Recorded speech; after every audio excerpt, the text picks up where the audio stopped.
Progress Racing midweek preview time. Daggy and Beaver with you as we creep towards Christmas to look at midweek racing from both Warwick Farm and Sandown Lakeside today. Beaver, what's going on? Mate, just winding up, ready for Christmas and getting all that stuff done, and then reviewing the punts so we can get some winners for the folk for Christmas. Yeah, any talk about from the weekend? Nothing you need to get whipped into a frenzy about, is there? Nothing to get whipped into a frenzy about. Maybe Frumos. It's dead. It's overrated. Probably mean a win next start, but yeah, not for me anymore. Yeah, no, leave me out of that. Any thoughts on... No more excuses. No. I piled in, so worse for wear there. But anyway, we fight another day. Thoughts on the whip protest? Well, yeah, I think interesting protest. I can't see how it was ever not going to be upheld, given that the stewards put it in. The stewards fight in himself. It'd be silly not to, but I don't understand if the jockey broke the rules of racing, how the horse is not disqualified. Makes no sense to me, because they've given the winner the race, but they've still put it second. If it's broke the rules of being use of whip, then shouldn't it be disqualified? And it's got an unfair advantage over every other horse in the race, right? Well, that was my take, and I was on it. Full disclosure, as well. I backed it, as sure viewers would know. But the language I used was you broke the rules of racing. Well, shouldn't you be declared a non-runner? Well, you broke the rules of racing, and you've given your horse a greater advantage than every other horse in the race, not just the one that you're dead heated with. Well, exactly right. So if I ran third, why didn't third, when that get upheld, lodge a protest? Well, that's right. If it apparently couldn't go without getting hit, why? Yeah, isn't that an unfair advantage? Well, I agree. That's what they've ruled. That's what I would have thought. Yeah, wouldn't it be if he's broken the rules of racing, you're disqualified. But the question is, did the extra use of the whip cost the other horse the race? And I don't know how you can actually determine that is the case, because that's what protests are for. So does it mean the horse went faster? I don't know. And how do you quantify but did it go an inch faster, a foot faster? Would it have finished last? Or no faster? Did it slow it down? Yeah, exactly. I struggle with it, and particularly when we're told they're padded whips and they're no problem at all. Then this perception taking over rules of racing annoys me a bit. But anyway, I don't know. Yeah. So if you've got whip rules, they're used, and you want to enforce them, then enforce them. Don't half enforce them. Exactly right. Anyway, I don't. And you only enforce that one because the horse finished dead heat for first. Well, an inch either way. Do they change it? If it wins by an inch, do they change it? Maybe not. Who knows? How do you determine the distance that it makes? Exactly. Annoyed me. Anyway, talking through a kick here. We'll move on. Well, not even talking through a kick. It just makes no sense. Yeah, it's frustrating. Anyway, we've got Warwick Farm to talk about. Alrighty, at Warwick Farm, the rail goes into the 5 metre mark from the 1,000 to the winning post. 3 metres a remainder. Good track, beautiful day in Sydney. Should be some decent racing. Now, both these cards are good little cards, I think. Wish I had a bit more time to properly dive into them. But we kick off with a good little 2-year-old race over the 1,000 metres. A few chances here too, Beaver. Who do you like? Yeah, look, interesting race here. The horse that I do like overnight has been backed in to favouritism, Flying Trapeze. Only had the 2 starts, but both of them have been in pretty good quality races. Finished 7th, 3 lengths behind Barber, and then in the Breeders' Plate, finished 5th. That suggests to me, off the back of some good trials, that suggests to me they've got a little bit of an opinion of this horse, and for that reason and the money coming in overnight further enhances my confidence. Yeah, a couple of things against them. Both races in town, first 2 times out. I was going to make a case. I think there's lots of nice horses in this race, but I'm going to make a case for His or Style, actually, the Snowden horse. I thought both trials were pretty good. Hitting line well off quiet runs, and was an each way price in a double. was an each way price, I should say. The Waterhouse runners, both what you see is what you get there. Probably overplayed a little bit, but I'm thinking 3 from 2 here. He's a style from Flying Trapeze. The second is a 3-year-old maiden over 1,300 metres, where the favourite's the horse to beat, I think. Just looking here. Step Aside, 2 great trials. Both looked very stylish. Gets J-Mac. Look, is short, and I thought that I thought if you're looking for one outside that at a bit of a price, Ocean Honour, who tried alongside it, the Waller horse, isn't hopeless here. Gets a right run, showed some pace in a jump out next to the favourite. Does get Ben Cohen, who we're still waiting for a winner, I believe, but might be the alternative if you're looking away from the odds on pop here. But what do you like here, Beaver? Yeah, no, I went for the odds on pop here. McDonald Waller combinations, when they trial well and the money comes from, they inevitably run well, and I think this will run well here. The third is an 1,100 metre benchmark 72. Your thoughts on this one? Yeah, this was a really tricky affair, this. Found it hard to line these up. I went for a little bit of value here in Cotton Fingers from the Ryan stable. Wasn't asked to do much in the most recent trial, but prior to that, had some okay form in decent races. Ran third behind Bizarro, which goes okay, and failed before when it was sent out behind Arnica, but had run well in previous attempts, and first up last time was a 2-length winner at Canterbury beating Wolves, so I think it can run well at the value here, but a pretty open field. Yeah, I was a bit surprised the further I delved into the favourite's form. I thought there's not much there, really. Had a big win in a highway at Hawkesbury, which, that's different land to this. I sort of took the opinion that, never fails has never failed on our dry track. That was a nice win at track and distance here last time out, and was $8 or $9 when I did the form. Going to have another stab on the leader in a race where I was where I thought there was a few chances. I agree with what you said about Cotton Fingers, and I think fielding will be better for the run in town as well. I went right around the favourite in this one, so interesting you've done the same there. Yeah, I thought just a bit short in the market, and resuming here. Hard to know. Has drifted, yeah.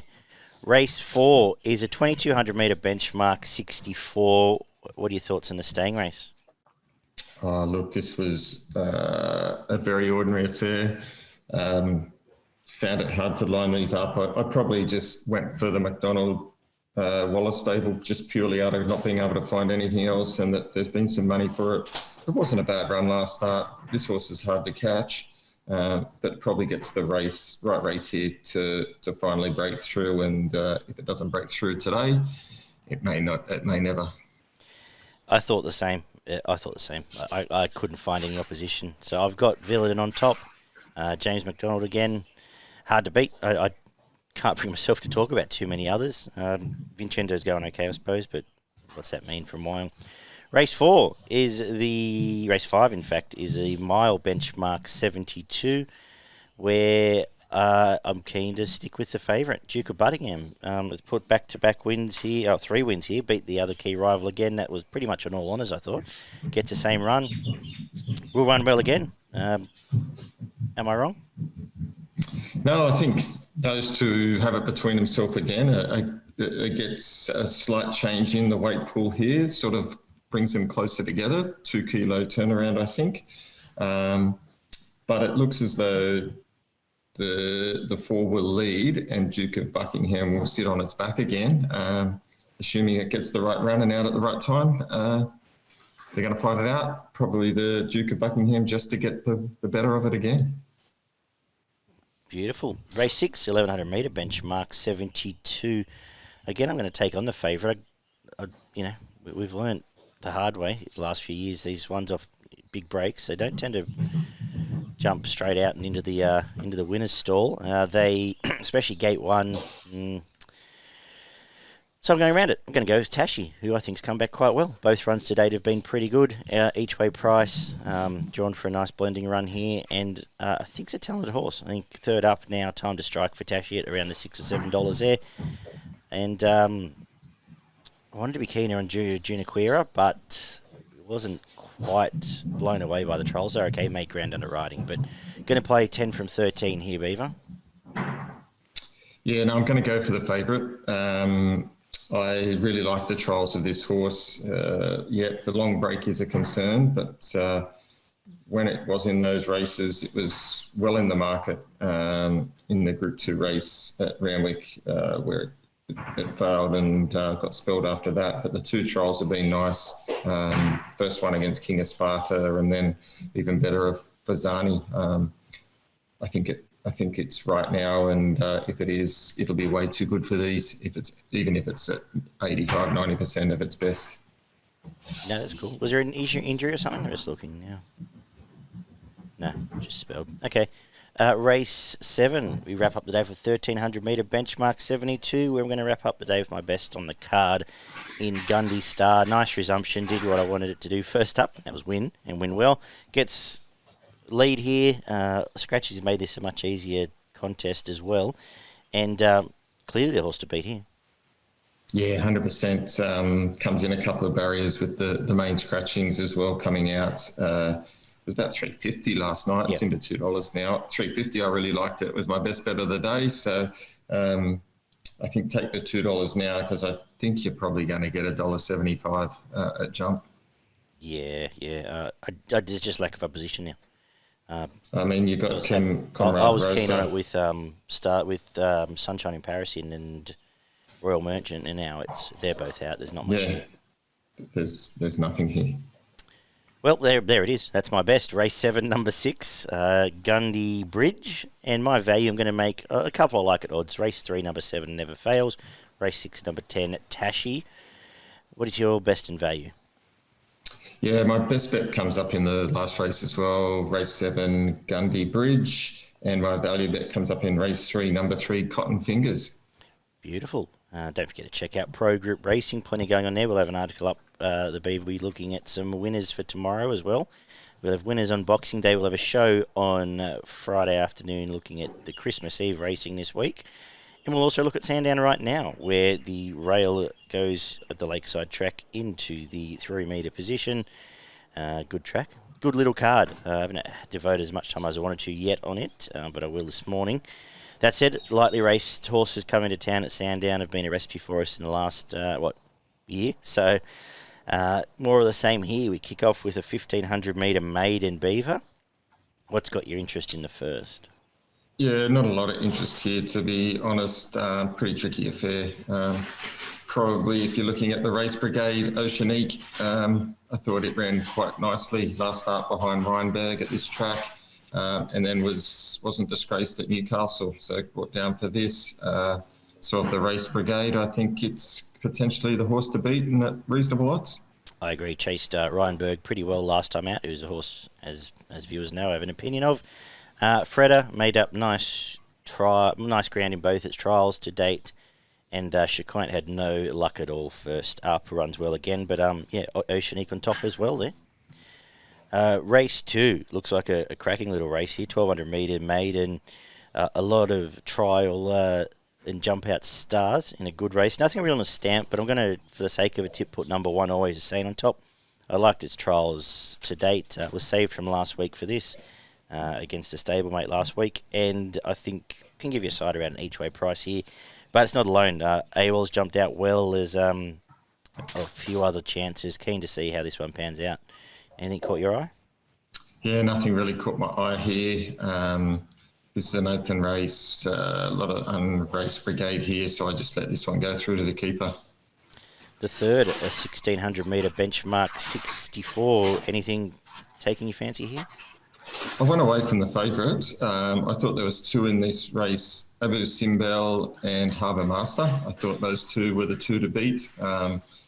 I had a slight leaning for Harbour Master. I just like the first up run. Comes from Mount Gambier here. So obviously, and it went there for a run after some good wins at Morfettville. I think he can run well, and I got it on top, but I'll be certainly saving on the 9, given both around the $455 mark. I thought the same. Like every meeting for the last month, I've kicked myself when a lightly raced Peter Moody horse wins, and I'm not on it. So I'm going to flip them around, put Abu Symbol on top, gets the right run, Jamie Carr. For the Flying Stable from Harbour Master, just missed resuming at Mount Gambier, comes here, extra distance suits. I like both, and I'll play the race similarly, actually. The fourth, 2100 metre benchmark 72. I'm going to put Who's Your Papi on top from the Murray and Eustace stable. I've liked what it's been doing to date. I like the turn of foot. Showed it Warrnambool out to a trip, and that's more of a turn of a foot than most of these have. Perfect run here for John Allen inside generally Lakeside's where you want to be anyway. So I think it runs well. I think it's a nice price, $4.20. So pretty keen in a race that I think there's not that many chances in, Beaver.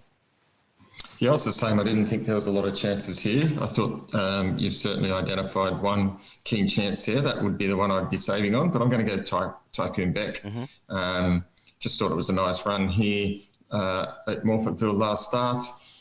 Finished off nicely, was well backed, and I think this sets up nicely again. The 2 kilo claim suits, so we can get a nice run, and Who's Your Papi is the main danger. So they're my two in this. Beauty. The fifth, 1400 metre benchmark 64. Like the win of Pampooni last time. I thought it chased the line really well in a reasonable maiden. Steps up to the 64 grade, that's fine. Extra distance suits, right run for D-Moore. Sticking with it from Hoops, who ran well fresh last time out on the hillside track. Right run again, and obviously a drop in grade from a listed race, but hit the line okay in a couple of jump outs. I think they're the two main ones here as well, but good race which we can follow going forward. Yeah, good race here. I've gone for the 10. The second at Portsea with Blake Shinnerboard resuming here. Had 3 nice runs when last in work. Finished 5th behind Gundy at Flemington, which was a nice run. When it was long odds, then second to win its maiden at Geelong. Was a nice little win there, and then came back at Sandown and ran 3rd behind Promiscuing Arch on a heavy track. So I thought that's a good run for a race like this. It's got ability, so all its form has been in okay races. Can run well in what you've pointed out is a really open affair. Cool. A couple of these ones in the middle here we can follow going forward. I think they'll stack up over summer. The 6, benchmark 64. Again, over the 1400 metres. Again, I've gravitated to the couple of lightly raced horses. The Moroni trained Crimmo. I like the debut. Real turn of foot there. Comes straight to a 64 at Lakeside off that. Right run again for John Allen, who should have a good day. And I think can keep progressing. From the other lightly raced horse for Waller, Rura Penthe, who snuck up the inside to win at Kyneton over 1200. Debuted at 1400 last prep, so I'm saying they think it's probably more a 400 metre miler. Straight out, Craig Williams actually rode a couple of winners this week, so that's a nice change. Hopefully he's back to some form, and at an each way price is worth a saver. What do you like? Yeah, I had it on top, Rura Penthe. I liked the way it won last start. Over the 1200, and I think the getting out to the 1400 just suits in its favour. I think the 6 gates are a nice draw, and when Waller has them running around the $8.50 mark, I'm happy to back them in a pretty open field. So Rura Penthe on top for me. I like it. Beautiful. Race 7, 1300 metres for the girls. Benchmark 64 here. What do you like? Oh, geez, this was a tough race. Found this really hard to line up the form here. There wasn't a lot of it, to be honest. I ended up going for Sonora, just from the Mar Eustace stable. I thought it was just blowing the cobwebs out first up over the 1100 metres here. I think out to the 1300 suits. Again, ran in some okay races, went last in work behind some okay horses that have performed well since. So I think with that run under its belt, it can run much better today, and I've got it on top. I'm going to try the Sydney horse here. Change of stable. I'm Divine, but the run... The form round, Democracy Manifest and Honey Creeper and the likes before that maybe reads all right for this. So can have a little stab at it. It did win a trial coming down here this way going. So have a little stab at it each way. And a couple of bit of price I might spec. A penny spent, if we can spit that one out, at least it's winning. And no secret, I like the trials before the first up run where it admittedly did not very much at all. But one more chance here around the $15 mark. See what happens there. And see if we can get some improvement at the double figures.